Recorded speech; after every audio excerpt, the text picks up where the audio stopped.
to do a lot of programming on history, particularly American history. And to help us with this segment, we're joined by Charles F. Howlett, who is the co-author, along with Scott H. Bennett, of the book Antiwar, Dissent, and Peace Activism in World War I America. Charles, thanks for joining me this afternoon. Hello there, Chuck. How are you? I'm well, thanks. Good. The issue of history that we're discussing, that you describe in your book, is one that is of particular interest to me, because I think that the period leading up to and the conduct of World War I really radically changed the United States in ways that that people don't necessarily perceive. Your book specifically focuses on the anti-war movement, the peace movement, peace activism. And my first observation when I read your book and when I look at that movement in general is that while most of the people in that movement were well-meaning people, and a lot of them were conservatives and who understood the concept of peace in the conservative context, at the same time, it was also co-opted by people who, and I don't consider Eugene Debs as one of them. I think he was a great hero. But it was co-opted by groups and people who actually were not interested in peace. They were interested in war. Right. They wanted to use the peace movement as a sort of a vehicle to promote what they sought, which was war, or what they euphemistically called revolution. Am I making an accurate observation in that regard? Well, I think that there's a qualifier there, Chuck, in that one of the more interesting aspects from the historian's point of view in terms of reform, and many of the historians who came of age during the Vietnam War period looked at the peace activism as something more than simply the absence of war. They also looked at the concept of peace in terms of change. And one of the more fascinating aspects of this from the historian's point of view is that they looked at it in terms of how the reform movement could be used for racial equality, for labor equality, for gender equality. And I think World War I marked a turning point in American history, as well as, of course, in world history, in terms of how peace activism now was not simply the absence of war, but also in terms of how it could be used to change society, to improve society. So I think you have a point there, but I'd just like to throw in that qualifier there, that peace became something more than the absence of war. Well, I mean, absolutely. I mean, the peace movement, and by the way, war itself did contribute to greater enfranchisement of more people, women, minorities, as you say. Right. And I view that as a conservative trend also. But I'm specifically talking about the fact that people in the so-called peace movement actually were advocates of war. I'm not talking about what you euphemistically.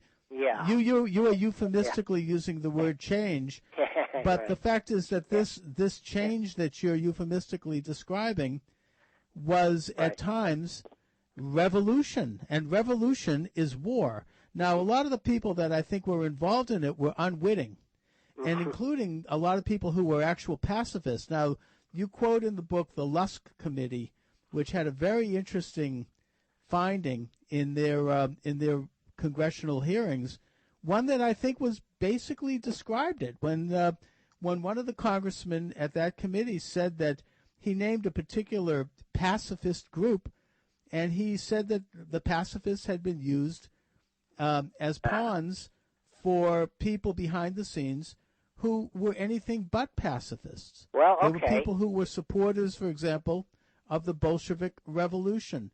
And they were supporters of use of means that could include violence and revolution. And revolution is the left's description of jihad, that they could have been used for acts of violence and war.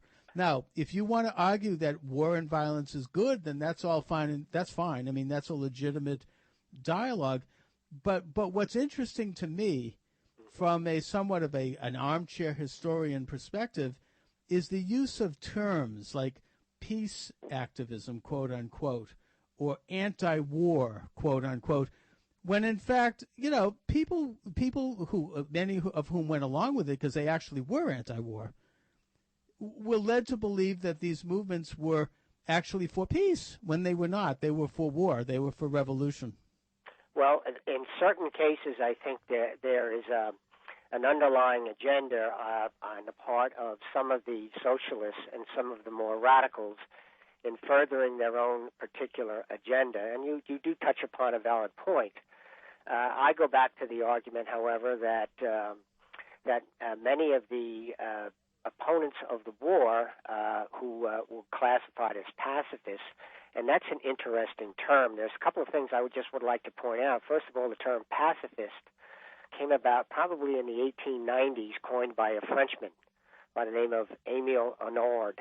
And he argued that the pacifist movement was an internationalist movement for disarmament and international law and arbitration. The classification that was then used during World War I, pacifist, was then used as a term to classify anybody that was opposed to all aspects of war. So the terminology itself, or the word pacifist, actually changed from its pre-war connotation to the World War I terminology, which then was applied afterwards. Now, rather interestingly, Chuck, many of the so-called pacifists who were internationalists were also militarists. A historian by the name of Michael Lusker wrote an interesting article called "A Pacifist as Militarist." Individuals like Nicholas Murray Butler from Columbia University, who wrote a very influential work called "The International Mind," based on the Lake Mohawk arbitration conferences, was a big proponent and later became the president of the Carnegie Endowment, who was president of Columbia. He argued during World War I he became in favor. He supported the war. Many people were caught up in the Wilsonian idealism that this would be the war to end all wars. So, interestingly, the terminology, we have to be very careful in terms of how we apply it. I think a more accurate description. Okay, ahead, Chuck. Go ahead. No, I mean, this is great because this is, we're talking about the use of terms, and I think that a lot of Americans who actually were pacifists in the conventional meaning of the term, which is against war, might have been fooled by those who were using the term to actually mean war. You're describing Nicholas Murray Butler, he pacifist as militarist?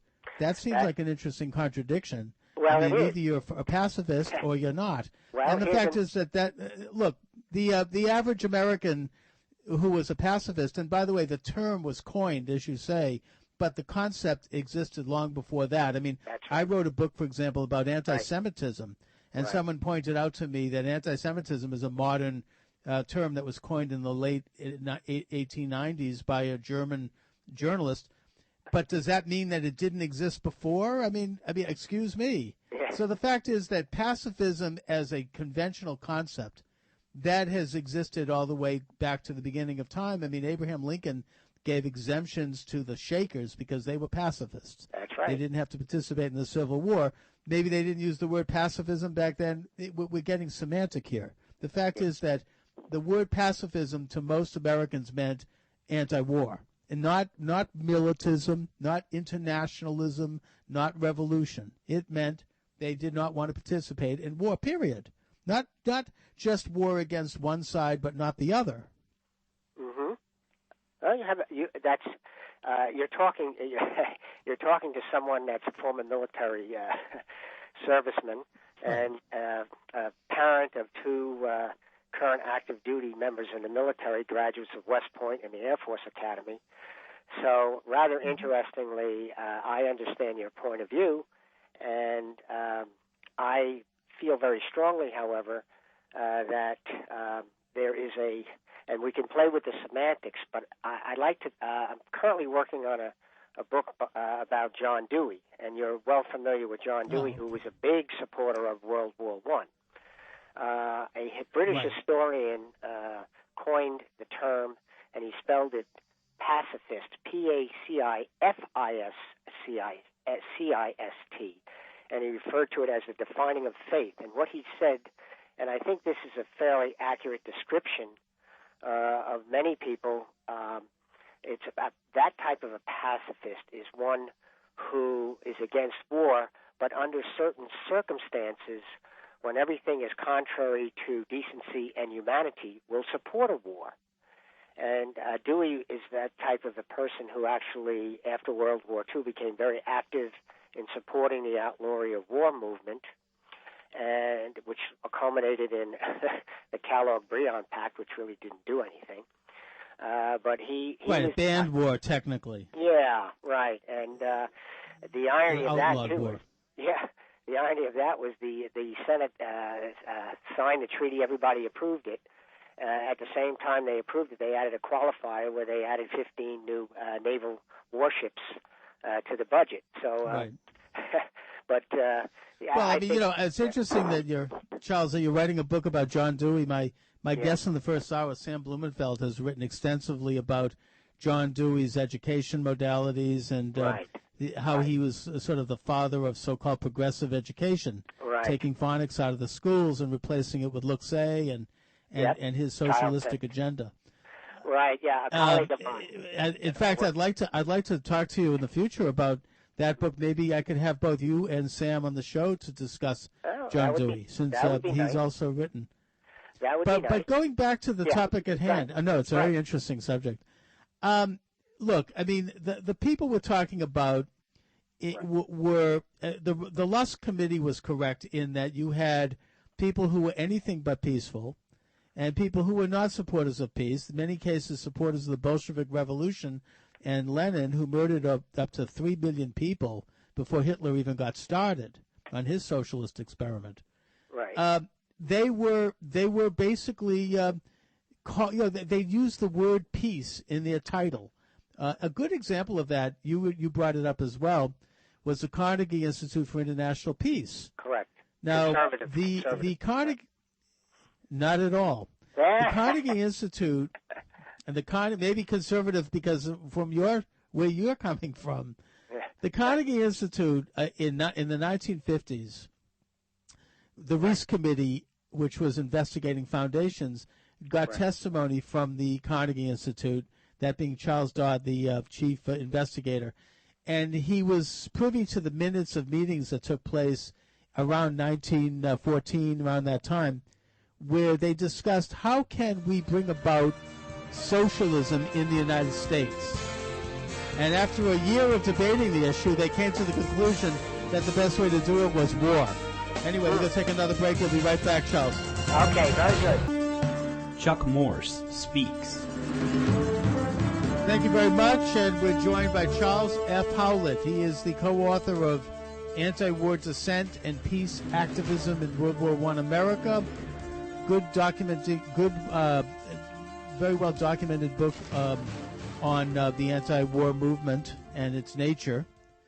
Charles, I was talking about the Carnegie Institute for International Peace. Right. The minutes to the meeting, which were part of congressional testimony in the Reese Committee in the 1950s, were that they deliberated for a year on how to bring about socialism in America, how to basically do an end run around the Constitution and create a socialistic system here, and as a way of merging America into what they hoped would be a world system. And the answer to their question eventually was that they decided the best way to do it was a war, that they would support war. And, of course, World War I broke out less than a year after that conclusion. Now, I'm not necessarily tying the two in, but there were a lot of coincidences around that time. Now, you say that they're conservative. I mean, I would argue that the Carnegie Institute is part of this, what we euphemistically call the Eastern Seaboard liberal establishment. They're not communist, but they certainly work with communists. And I think they view communism as a way to sort of run things on the street while they run things in the boardrooms. I mean, it's kind of it's like a scissor effect. And in fact, people at the Carnegie Institute and other sort of Eastern Seaboard establishment figures, they backed the candidacy of Woodrow Wilson, who was a self-described socialist and who had written a book in the 1880s basically calling the Constitution an antiquated document and that we needed to get rid of it to move toward a more administrative system. And he was elected as a minority president because of a three-way race. Right. And once he was elected, he immediately implemented the income tax. He signed the 16th Amendment. Right. He signed the Federal Reserve Act, which turned the ability to create currency over to this private consortium of bankers. And then in World War I, he basically declared what can only be described as martial law. Now, there were very well-meaning socialists. As I said, people like Eugene Debs. Or Norman Thomas. Who was Norman Thomas, let me get into him in a minute. But Debs and them were they were thrown into prison and eventually released by Warren Harding. Correct. But the fact is that his agenda and his administration represented an unprecedented centralization of authority, which is what socialism is. And one of the masterminds behind his administration, a man that he described as his alter ego, was a very sinister character by the name of Edward Mandell House. And Colonel House, who went to Great Britain in 1916 to urge them to continue to fight because they weren't done yet. He authored a book called Philip Drew Administrator, a fictional book of which it was signed by Anonymous. Eventually, he revealed that he was the author, where he said that he dreamed of an America as modeled in the image of Karl Marx, and that he saw sort of a fascistic Western Hemisphere with an administrative-type government doing an end run around the Constitution, one that would rule administratively and that one would move toward equality and all of that kind of thing. And, I mean, I hardly think that you can describe these people as conservatives. I mean, conservative Americans, I would argue, made up the backbone of the peace movement because their understanding of peace was in the vein of one of our greatest conservatives in history, and that was George Washington, who in his farewell address said that the United States would hold up a benevolent hand of friendship to the nations of the world, but we would also not engage in entangling alliances. You know, that our interests were at home. We stood for sovereignty. His view was extended by the Monroe Doctrine, which recognized an alliance between sovereign states in the Western Hemisphere against exploitation from abroad. But beyond that, we would be peaceful. We would not engage in these wars. It was a genuine peace movement, and that's what I think was the bulk of the peace movement in before World War I. I mean, that's why Wilson had to lie in order to get reelected, even though he'd signed the secret treaty with the British, because the American people were not in favor of the war. They weren't in favor of World War II either, and they were conservative.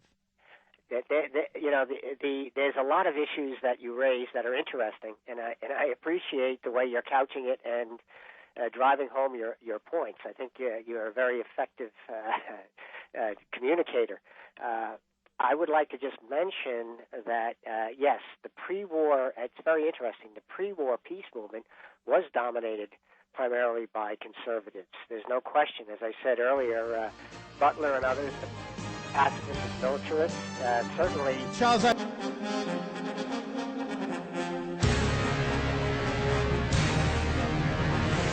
Chuck Morse speaks. Thank you very much. Charles Howlett's my guest. Antiwar, Dissent, and Peace Activism is the book. Charles, I don't mean to hog the show, so please continue. Yes, okay, Chuck. I think what is interesting, and I just want to get the plug in here with respect to the book, is that this book contains information from all political spectrums. There are conservatives in this work. There are radicals. There are pacifists. There are non-pacifists. There are political leaders. So it covers a broad range. And one of the points I think that is important to understand is how the conservative pre-war peace movement was transformed by the war. The war, World War I, was a seminal event in terms of how it transformed how those who loved peace or wanted peace began to look at it in terms of a broader vision. And certainly the traditional pre-war peace activists were very much involved in promoting the goal of internationalism, and that would carry over into the post-war period, where they also promoted the idea of a League of Nations, a world court, encouraged disarmament treaties. And then you had another wing or another part of that movement that insisted on a more militant approach, which consisted of socialists and more radical-minded activists. Many of them also, I should add, incorporated women into the peace movement. That was also a major change brought about by World War I. The Women's International League for Peace and Freedom was organized after the war, predominantly led by Jane Addams. And that wing of the movement itself looked at it in terms of not necessarily just the diplomatic aspects, but looked at labor relations, racial justice, economic parity, gender equity. So you had a combination of factors to define this movement as simply one particular approach is incorrect. There were many different aspects to it with regard to how they wanted to achieve world peace, which was very difficult. Obviously, World War I sensitized many people to the horrors of war itself. Just as an aside, Chuck, what interested me in this, I was in the military during the Vietnam War, but I always remembered Lew Ayres, the actor, who starred in All Quiet on the Western Front, was my father's combat medic in the Philippines. My father was a highly decorated war hero, but he never talked about the war itself. But what he did mention to me many, many years ago was how he admired the courage of Lew Ayres, who was, as you well know, a conscientious objector, but chose to serve his country, even though he risked his own life to save others. That, to me, was something very honorable and something that I always kept in the back of my mind, and that's probably what somewhat generated my interest in finding out more about who were these individuals, the people that were opposed to war, or who were what we would call conscientious objectors, which was another interesting aspect from this book in terms of how the government looked Charles, at it. Was Lew Ayres related to Bill Ayres? No. Bill Ayres is the fellow outside in Chicago. From the Weather Underground. Right, exactly. during the Vietnam period, right. You know, I think that it is a very diverse movement, as you say. Correct. I would argue that it's mostly conservative, that the socialists, many of them were well-meaning, but ultimately they were oriented not toward peace, but toward war. Well, they were looking That's my argument. Well, okay, I could just they called by different names. I would also argue that the world internationalist movement was war-oriented as well. All right, we'll be right back. I got another break here. Sorry about that, Charles. We'll be right back.